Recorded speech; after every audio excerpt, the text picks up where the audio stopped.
नमस्कार। दोपहर समाचार में आपका स्वागत है।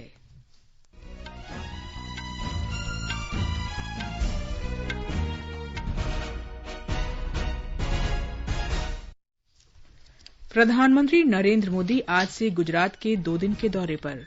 उन्होंने अहमदाबाद एयरपोर्ट से गांधीनगर के कमलंग तक 9 किलोमीटर लंबा रोड शो किया। प्रधानमंत्री आज शाम अहमदाबाद के जीएमडीसी मैदान में पंचायत महासम्मेलन को संबोधित करेंगे। 5 राज्यों में नई सरकार के गठन को लेकर राजनीतिक गतिविधियां तेज। भारत और चीन के बीच आज लद्दाख में कोर कमांडर स्तर की वार्ता शुरू। ऑपरेशन गंगा के तहत विद्यार्थियों का एक और समूह भारत लौटा। सूचना एवं प्रसारण मंत्री अनुराग ठाकुर ने एयरपोर्ट पर उनका स्वागत किया।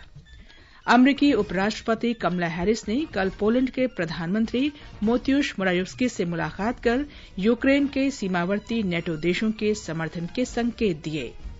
जर्मन ओपन बैडमिंटन में किदाम्बी श्रीकांत, एचएस प्रणय और लक्ष्य सेन आज बर्लिन में अपने अपने क्वार्टर फाइनल मैच खेलेंगे। और क्रिकेट में भारत तथा श्रीलंका के बीच दूसरा टेस्ट मैच दर्शकों की पूरी क्षमता के साथ कल से बेंगलुरु के चिन्नास्वामी स्टेडियम में खेला जाएगा।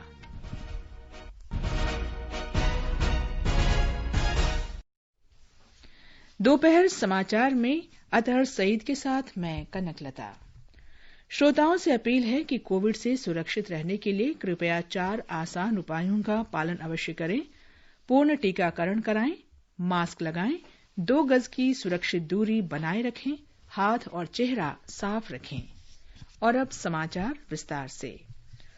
प्रधानमंत्री नरेंद्र मोदी आज से गुजरात के 2 दिन के दौरे पर हैं। कोविड महामारी के बाद गुजरात का उनका ये पहला दौरा है। राज्यपाल आचार्य देवव्रत, मुख्यमंत्री भूपेंद्र पटेल सहित वरिष्ठ मंत्रियों और अधिकारियों ने हवाई अड्डे पर प्रधानमंत्री की अगवानी की। ब्यौरा हमारे संवाददाता से।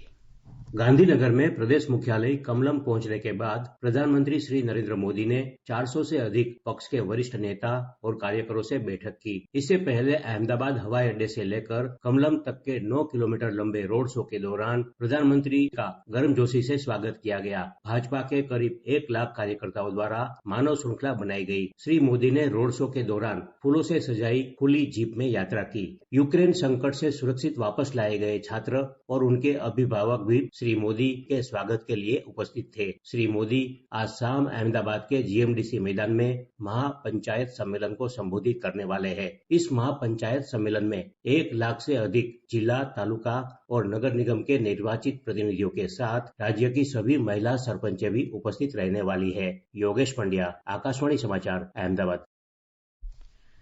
प्रधानमंत्री ने आज गुजरात के गांधीनगर में राज्य भाजपा मुख्यालय में सांसदों और विधायकों सहित पार्टी के वरिष्ठ नेताओं के साथ बैठकें की।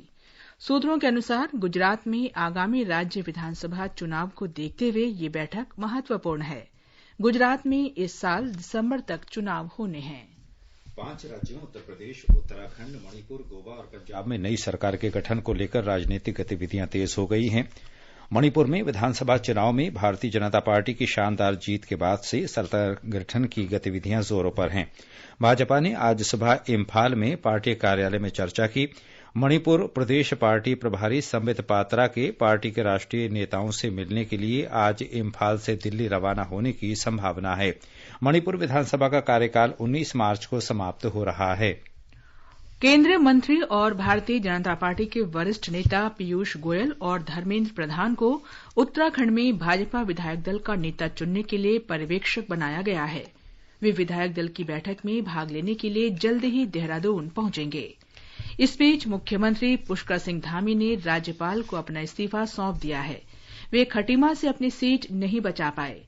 इस बीच नवनिर्वाचित विधायक जिला निर्वाचन अधिकारी से जीत का प्रमाण पत्र पाने के बाद देहरादून पहुंचने शुरू हो गए हैं। विधानसभा चुनाव में भारतीय जनता पार्टी 17 सीटों में से 47 सीटें जीतकर बहुमत प्राप्त कर सरकार बनाने की तैयारी में है। कांग्रेस ने 19, बहुजन समाज पार्टी और निर्दलियों ने 2-2 सीटें जीती हैं। उधर कांग्रेस के नेता विधानसभा चुनाव में पार्टी के प्रदर्शन को लेकर विचार मंथन कर रहे हैं। पंजाब में आम आदमी पार्टी प्रचंड बहुमत के बाद नई सरकार बनाने की तैयारी में है। पार्टी सूत्रों ने बताया कि पंजाब की नई सरकार का शपथ ग्रहण समारोह 16 मार्च को खटकर कलां में आयोजित किया जाएगा। वर्तमान विधानसभा का कार्यकाल इसी दिन समाप्त हो रहा है। पार्टी सूत्रों का कहना है कि अभी केवल 5 से 6 मंत्रियों को शामिल किया जा सकता है। हालांकि अंतिम निर्णय आज लिया जाएगा। हमारे संवाददाता ने बताया है कि श्री भगवंत मान आज मोहाली में नवनिर्वाचित विधायकों से मिलेंगे और सरकार बनाने का दावा पेश करने के लिए कल राज्यपाल भवन जाएंगे। मुख्यमंत्री चरणजीत सिंह चन्नी ने आज अपने निवास पर अपने मंत्रिमंडल की आखिरी बैठक बुलाई और मंत्रिमंडल ने 15वीं विधानसभा भंग करने की पंजाब के राज्यपाल बनवारी लाल पुरोहित को सिफारिश करने को मंजूरी दी। इसके बाद उन्होंने राजभवन जाकर राज्यपाल से भेंट की और अपने इस्तीफे सौंपे। राज्यपाल ने श्री चन्नी को नई सरकार का गठन होने तक कार्यवाहक मुख्यमंत्री के तौर पर काम करते रहने को कहा है। इस बीच आम आदमी पार्टी के मुख्यमंत्री के उम्मीदवार अरविंद केजरीवाल से मिलने नई दिल्ली चले गए हैं। भगवंत मान वहां श्री अरविंद केजरीवाल से मुलाकात करके नई सरकार के गठन को लेकर चर्चा करेंगे। अश्विनी कुमार शर्मा, आकाशवाणी समाचार, चंडीगढ़। भारतीय जनता पार्टी ने उत्तर प्रदेश, उत्तराखंड, गोवा और मणिपुर में सत्ता बनाए रखी है, जबकि आम आदमी पार्टी ने पंजाब विधानसभा चुनाव में भारी जीत हासिल की है। उत्तर प्रदेश में भारतीय जनता पार्टी को लगातार दूसरी बार सत्ता में आने की ऐतिहासिक सफलता मिली है। 403 सदस्यों की विधानसभा में उसे 255 सीटें मिली हैं। सहयोगी पार्टियां अपना दल सोनूलाल ने 12 सीट और निषाद पार्टी ने 6 सीट जीती हैं। ब्यौरा हमारे संवाददाता से। मुख्यमंत्री योगी आदित्यनाथ ने गोरखपुर सदर सीट से 1,03,000 से अधिक वोटों से जीत हासिल की है, तो वहीं भाजपा ने गोरखपुर मंडल की 28 में से 27 सीटों पर विजयी परचम लहराया है। राज्य में करीब 24 जिले ऐसे हैं जहां केवल भारतीय जनता पार्टी के उम्मीदवार जीते हैं। इनमें गोरखपुर, वाराणसी, मथुरा, गाजियाबाद, गौतम बुद्ध नगर, मिर्जापुर, पीलीभीत, लखीमपुर खीरी, ललितपुर, आगरा, उन्नाव, एटा, कन्नौज, कानपुर देहात, गोंडा, कुशीनगर, देवरिया, फर्रुखाबाद, बुलंदशहर, हरदोई, हमीरपुर, महोबा और हापुड़ शामिल हैं। वहीं 4 जिले ऐसे हैं जहां समाजवादी पार्टी गठबंधन ने सभी सीटों पर जीत दर्ज की है। इनमें आजमगढ़, अंबेडकर नगर, कौशाम्बी और शामली शामिल हैं। आकाशवाणी समाचार के लिए गोरखपुर से आदित्य शुक्ला। गोवा में भाजपा को 40 सदस्यों की विधानसभा में 20 सीटें मिली हैं। कांग्रेस 11 सीट पर जीतने में सफल रही। हमारे संवाददाता ने बताया है कि गोवा में आज भाजपा केंद्रीय दल अपनी आगे की रणनीति तय करेगा। गोवा में सरकार के गठन की प्रक्रिया को शुरू करने के लिए भाजपा केंद्रीय समिति के सदस्य आज पणजी पहुंच रहे हैं। पार्टी के वरिष्ठ नेता और मुख्यमंत्री प्रमोद सावंत ने बताया कि समिति के सदस्य भाजपा के नवनिर्वाचित 20 विधायकों और उन 3 निर्दलीय विधायकों के साथ बैठक करेंगे जिन्होंने भारतीय जनता पार्टी को समर्थन देने की घोषणा की है। इस बैठक में विधायक दल के नेता का चयन किया जाएगा। इसके बाद राज्यपाल से मिलकर सरकार बनाने का दावा पेश किया जाएगा। इसे देखते हुए भाजपा के सभी विधायकों को पणजी में रहने की सलाह दी गई है। इस बीच गोवा के चुनाव प्रभारी देवेंद्र फडणवीस ने बताया कि महाराष्ट्रवादी गोमांतक पार्टी को नई सरकार में शामिल किया जाएगा। श्री फडणवीस ने कहा कि महाराष्ट्रवादी गोमांतक पार्टी ने बीजेपी को अपना समर्थन पत्र सौंप दिया है। आकाशवाणी समाचार के लिए पणजी, गोवा से कृष्ण कुमार लाल। गृहमंत्री अमित शाह ने सभी केंद्रीय एजेंसियों को अपराध और अपराधियों का पता लगाने वाले नेटवर्क और प्रणाली CCTNS से जुड़ने के लिए कहा है। श्री शाह ने कहा कि गृह सचिव को इस संदर्भ में केंद्रीय एजेंसियों के प्रमुखों के साथ बैठक करनी चाहिए। राष्ट्रीय अपराध रिकॉर्ड ब्यूरो NCRB के 37वें स्थापना दिवस पर नई दिल्ली में आयोजित समारोह में गृहमंत्री ने कहा कि ब्यूरो द्वारा जुटाए गए आंकड़ों संबंधी जानकारी का इस्तेमाल राज्यों के पुलिस बलों के लिए सालाना कार्यनीति बनाने के लिए किया जाना चाहिए। ये समाचार हमारी वेबसाइट newsonair.com/hindi और हमारे mobile app news on AIR पर भी उपलब्ध हैं।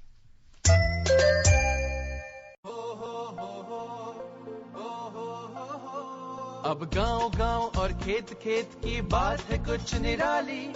फसल बीमा पॉलिसी से छाई है खुशहाली। द्वार-द्वार और हाथ-हाथ में सुरक्षा की सौगात।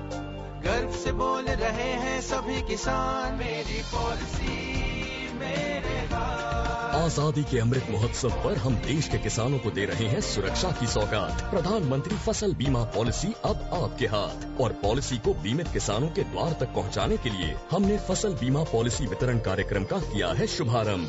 देश भर के किसानों ने करीब 21,000 करोड़ रुपए ही प्रीमियम के तौर पर दिए, लेकिन उन्हें मुआवजे के तौर पर 1,00,000 करोड़ रुपए से ज्यादा मिले। जब खराब मौसम की हो मार, PMFBY दे आर्थिक सुरक्षा बार बार। प्रधानमंत्री फसल बीमा योजना, कृषि एवं किसान कल्याण मंत्रालय, भारत सरकार।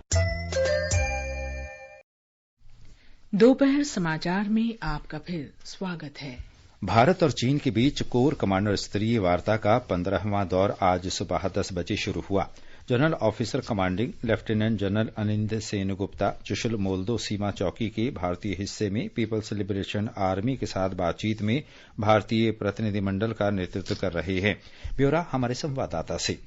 इस साल 12 जनवरी को 14वें दौर की वार्ता के करीब 2 महीने के बाद भारत के निमंत्रण पर कोर कमांडरों की आज 15वें दौर की बैठक हो रही है। फरवरी में विदेश मंत्री डॉक्टर जयशंकर ने कहा कि यथास्थिति में किसी भी बदलाव और LAC को एक तरफा बदलने के किसी भी प्रयासों के लिए भारत सहमत नहीं होगा। लगभग 2 वर्षों के सैन्य गतिरोध में 14 दौर की बातचीत के बाद चीनी विदेश मंत्रालय ने हाल ही में कहा कि दोनों पक्ष सीमा मुद्दों पर एक कदम आगे बढ़कर शुक्रवार वार्ता में समाधान पर पहुंच सकते हैं और दोनों पक्षों को स्वीकार्य विवादों के उचित समाधान की तलाश कर सकते हैं। दोनों देश 15वें दौर की वार्ता में पारस्परिक रूप से स्वीकार्य समाधान खोजने के संकल्प के साथ सकारात्मक रूप से आगे देख रहे हैं। आकाशवाणी समाचार के लिए ले से रमेश चंद्रा। ऑपरेशन गंगा के तहत विद्यार्थियों का एक और समूह आज सुबह भारत लौटा। सूचना और प्रसारण मंत्री अनुराग ठाकुर ने नई दिल्ली में हवाई अड्डे पर इन विद्यार्थियों का स्वागत किया। ट्वीट में श्री ठाकुर ने कहा कि सरकार यूक्रेन से सभी भारतीय नागरिकों की सुरक्षित वापसी के लिए प्रतिबद्ध है। अमरीकी उपराष्ट्रपति कमला हैरिस ने कल पोलैंड के प्रधानमंत्री मोतियुश मोरावित्स्की से मुलाकात की। बैठक के दौरान श्रीमती हैरिस ने यूक्रेन के सीमावर्ती पोलैंड सहित नेटो देशों को अमरीका का समर्थन व्यक्त किया। एक बयान में अमरीकी उपराष्ट्रपति ने कहा कि दोनों नेता पिछले 1 सप्ताह से भी अधिक समय से पोलैंड में यूक्रेन के करीब 20 लाख शरणार्थियों के बारे में टेलीफोन पर विचार विमर्श करते रहे हैं। यूक्रेन में रूस की सैन्य कार्रवाई के बाद पोलैंड और अमरीका ने पिछले 2 सप्ताह से सुरक्षा सहयोग में समन्वय बनाए रखा है। अमरीका ने मध्य यूरोपीय देश में हजारों की संख्या में अपने सैनिकों की तैनाती की है। रूस और यूक्रेन संघर्ष विराम और अन्य मानवीय मुद्दों पर वार्ता में किसी सहमति तक पहुंचने में विफल रहे हैं। रूस की सैन्य कार्रवाई शुरू होने के बाद यह पहली उच्च स्तरीय वार्ता थी। रूस के विदेश मंत्री सरगेई लावरोव और यूक्रेन के विदेश मंत्री दमित्रो कुलेबा के बीच तुर्की के अंतालिया में ये बातचीत हुई। कुलेबा ने रूस पर यूक्रेन के बारे में पारंपरिक पूर्वाग्रहों को बातचीत के बीच लाने का आरोप लगाया। हालांकि उन्होंने कहा कि वे किसी समाधान तक पहुंचने के लिए श्री लावरोव के साथ आगे की वार्ता के लिए तैयार हैं। रूस के राष्ट्रपति व्लादिमीर पुतिन ने कहा है कि रूस पर प्रतिबंधों से वैश्विक खाद्य और ऊर्जा बाजार प्रभावित होगा। एक टेलीविजन चैनल से बातचीत में उन्होंने कहा कि रूस पर पश्चिमी देशों के प्रतिबंध से अमरीका और यूरोप को ही नुकसान हो रहा है। पश्चिमी देशों में बढ़ते ऊर्जा मूल्यों के लिए इन देशों को उत्तरदायी ठहराते हुए श्री पुतिन ने कहा कि रूस ने संघर्षग्रस्त यूक्रेन के रास्ते तेल और गैस का निर्यात जारी रखा है। उन्होंने कहा कि रूस ऊर्जा आपूर्ति के मामले में अपने सभी दायित्व निभा रहा है। अमेरिका की संसद ने यूक्रेन को मानवीय और सैन्य सहायता के लिए $14 अरब खर्च के प्रावधान वाले विधेयक को मंजूरी दे दी है। विधेयक का डेमोक्रेट और रिपब्लिकन दोनों दलों के सांसदों ने समर्थन किया। दोनों दलों ने ही यूक्रेन को सहायता भेजने के लिए लामबंद किया है। अमेरिकी संसद के ऊपरी सदन प्रतिनिधि सभा ने एक दिन पहले विधेयक पारित किया था। आगे बढ़ने से पहले मुख्य समाचारों पर एक नजर। प्रधानमंत्री नरेंद्र मोदी आज से गुजरात के 2 दिन के दौरे पर। उन्होंने अहमदाबाद एयरपोर्ट से गांधीनगर के कमलम तक 9 किलोमीटर लंबा रोड शो किया।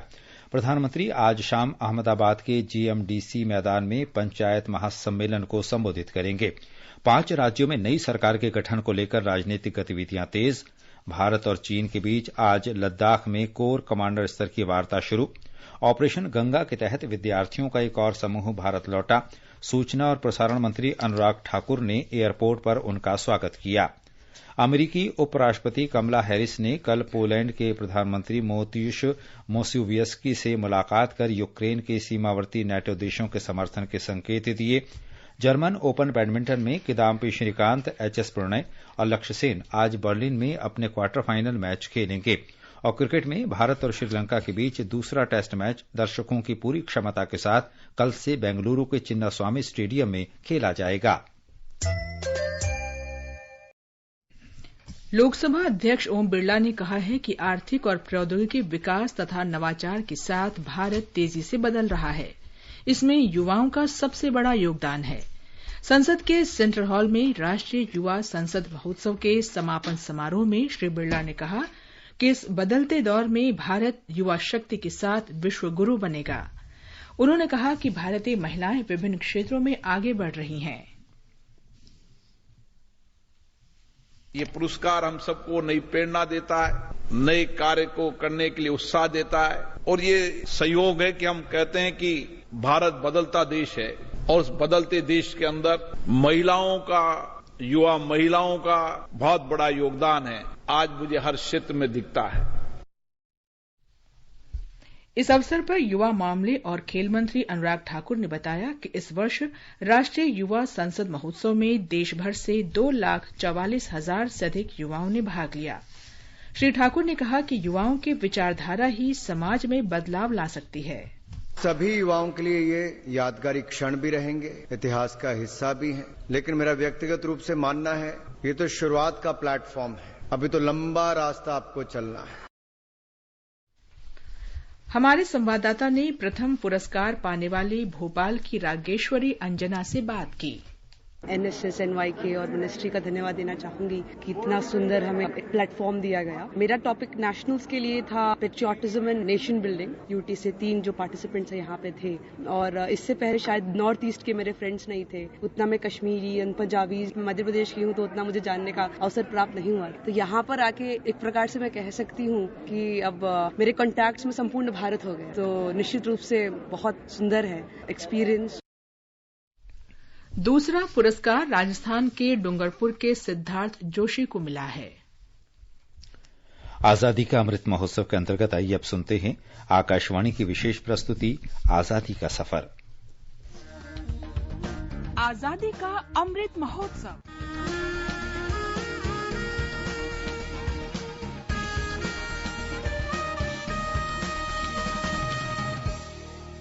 आजादी का सफर आकाशवाणी के संग। भारत का शानदार स्वाधीनता संघर्ष आधुनिक विश्व के महानतम संघर्षों में से एक है। आकाशवाणी से हम आपके लिए रोजाना ला रहे हैं इस शानदार संघर्ष की झलक।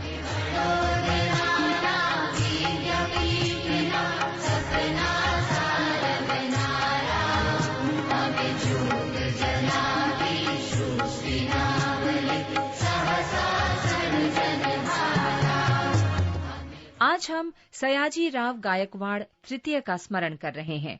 उनका जन्म 11 मार्च 1863 को हुआ था। वे 1875 से 1939 तक बड़ौदा के महाराजा थे। महाराज के पद पर आसीन होने के कुछ महीनों में ही उन्होंने लड़कियों के लिए 8 स्कूल खोले। 1881 में महिला शिक्षकों के लिए एक प्रशिक्षण महाविद्यालय भी शुरू किया। उनके शासनकाल में बाल विवाह की कुप्रथा का अंत किया गया और विधवा पुनर्विवाह को विधि सम्मत ठहराया गया। 1893 में उन्हीं के शासन में निःशुल्क और अनिवार्य प्राथमिक शिक्षा की शुरुआत हुई।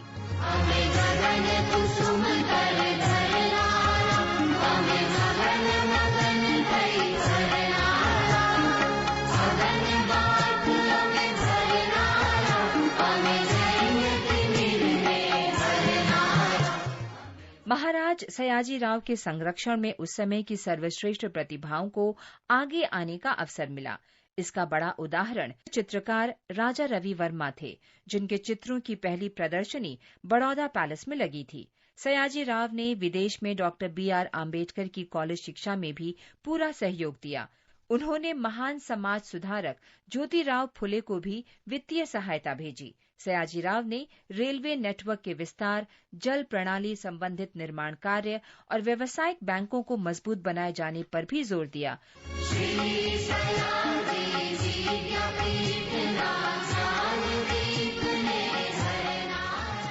राव ने बाल गंगाधर तिलक का समर्थन किया, साथ ही महात्मा गांधी और इंडियन नेशनल कांग्रेस को भी समर्थन दिया। ब्रिटिश शासन के प्रति राजभक्ति दिखाने की उनकी अनिच्छा से रुष्ट होते हुए भी अंग्रेज उनके कार्यों से भयभीत रहते थे। वास्तव में 1911 में एक रोचक घटना भी हुई जब ब्रिटिश सम्राट जॉर्ज पंचम दिल्ली आए। ब्रिटिश शासकों ने जानबूझकर सम्राट की ओर पीठ करके बैठने के लिए सयाजी राव की आलोचना की। 63 वर्षों के सशक्त और समर्थ शासन के बाद सयाजी राव का निधन 6 फरवरी 1939 को हुआ। इस महान विभूति को हमारा नमन।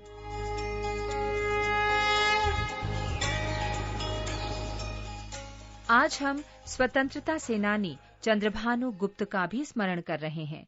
आज उनकी पुण्यतिथि है। चंद्रभानु गुप्त का जन्म 1902 में अलीगढ़ में हुआ था। वे 17 वर्ष की उम्र में ही स्वतंत्रता आंदोलन में शामिल हो गए और सीतापुर में रॉलेट एक्ट के खिलाफ हुए प्रदर्शन में भाग लिया। उत्तर प्रदेश भारत की शान, उत्तर प्रदेश। चंद्रभानु ने अपने साथियों के साथ लखनऊ में नमक कानून तोड़ने की योजना बनाई।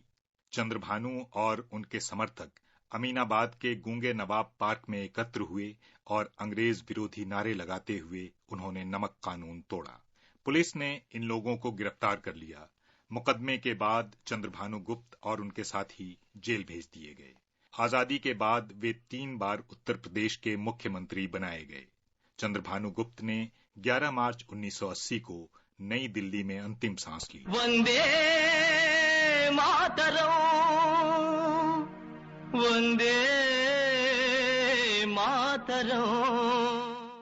11 मार्च को ही मदन सिंह मतवाले की जयंती है। उनका जन्म 1925 में हैदराबाद रियासत में हुआ था।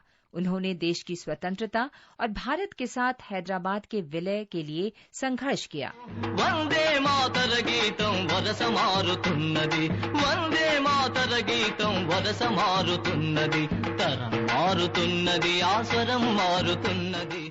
हैदराबाद के निजाम के साथ उनका पहला टकराव तब हुआ जब आर्य समाज ने रियासत के खिलाफ आंदोलन शुरू किया। इस आंदोलन की सफलता ने मदन सिंह को प्रेरित किया और वे हैदराबाद को भारतीय संघ में मिलाए जाने के आंदोलन में शामिल हो गए। 14 अगस्त 1948 को मदन सिंह ने अपने घर पर भारतीय ध्वज फहराया। हैदराबाद रियासत की पुलिस इस ध्वज को उतारना चाहती थी, लेकिन मदन सिंह ने कड़ा विरोध किया। क्रूर पुलिस अधिकारी उन्हें घसीटते हुए ले गए और हिरासत में डाल दिया। पुलिस की यातना के कारण मदन सिंह मतवाले की जेल में ही मृत्यु हो गई। माटी के इस महान सपूत को हमारा नमन। आज बस इतना ही। आजादी का सफर आकाशवाणी के संग। कल फिर मिलेंगे नई कड़ी के साथ।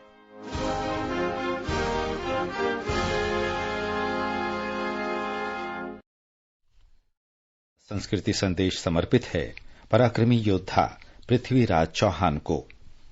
पृथ्वीराज चौहान का जन्म 1149 में राजस्थान में हुआ था। जब वे केवल 11 वर्ष के थे तो उनके पिता सोमेश्वर चौहान की मृत्यु हो गई। पृथ्वीराज चौहान ने अपने गुरु श्री राम जी से युद्ध कला के गुर सीखे। उन्हें शब्दभेदी बाण चलाने की कला में प्रवीणता प्राप्त थी। इतिहासकारों के अनुसार पृथ्वीराज चौहान की माता दिल्ली के शासक आनंगपाल तोमर की एकमात्र पुत्री थी। अतः पृथ्वीराज चौहान के नाना ने दिल्ली की राजगद्दी भी उन्हें ही सौंप दी। इसके बाद पृथ्वीराज चौहान ने अजमेर और दिल्ली दोनों राज्यों का कुशल संचालन करना शुरू कर दिया। लेकिन देश के कुछ गद्दारों ने शहाबुद्दीन गौरी को पृथ्वीराज चौहान पर आक्रमण के लिए उकसाया। मोहम्मद गौरी और पृथ्वीराज चौहान के बीच 17 बार युद्ध हुआ और पृथ्वीराज चौहान ने सभी युद्धों में मोहम्मद गौरी को हराया। परंतु अंतिम युद्ध में जयचंद के कारण मोहम्मद गौरी ने पृथ्वीराज चौहान को युद्ध में हराकर बंदी बना लिया। लेकिन एक दिन उनके मित्र चंदर बरदाई ने अपने दोहे की मदद से पृथ्वीराज चौहान को